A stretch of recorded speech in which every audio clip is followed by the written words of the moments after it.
Hi, good afternoon. Good afternoon. How are you? I'm fine. Welcome to Find Your Mate. What?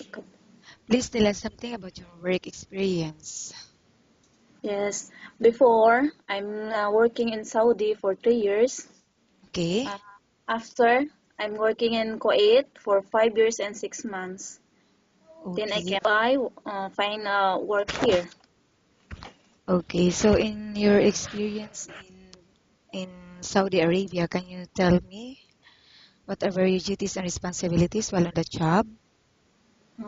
In the house, housemaid with Yes. with 4 kids. Mm. Then after that, I go. How about in Kuwait? In Kuwait also, I have no kids there. Okay. And what were your duties and Cleaning responsibilities? for cleaning. I only cleaning. Okay. And Cleaning, wash.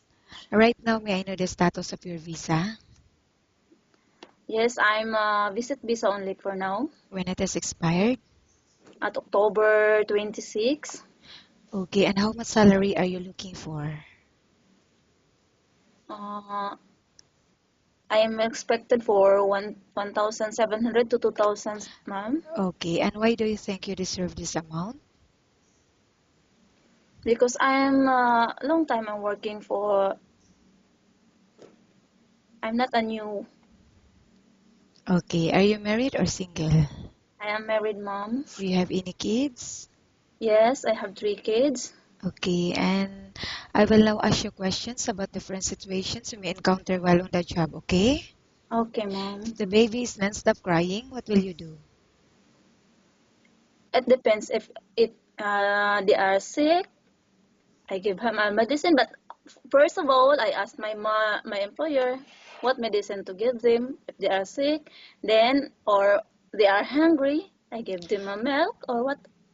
Okay, so in babysitting a child, what are the main factors you need to consider?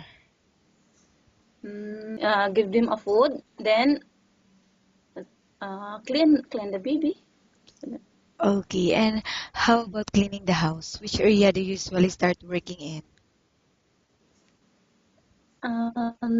In the house, the first in sala. Then after that, the bedroom if the employers wake up. Okay. Then the comfort room. Okay, and how about cooking? Do you have any specialty in cooking? I'm sorry, mom. I don't know how to cook the Arabic food. But are you willing to learn? Uh, I'm willing to learn how to cook. Okay. Uh, Okay, thank you. Nice talking with you and have a good day.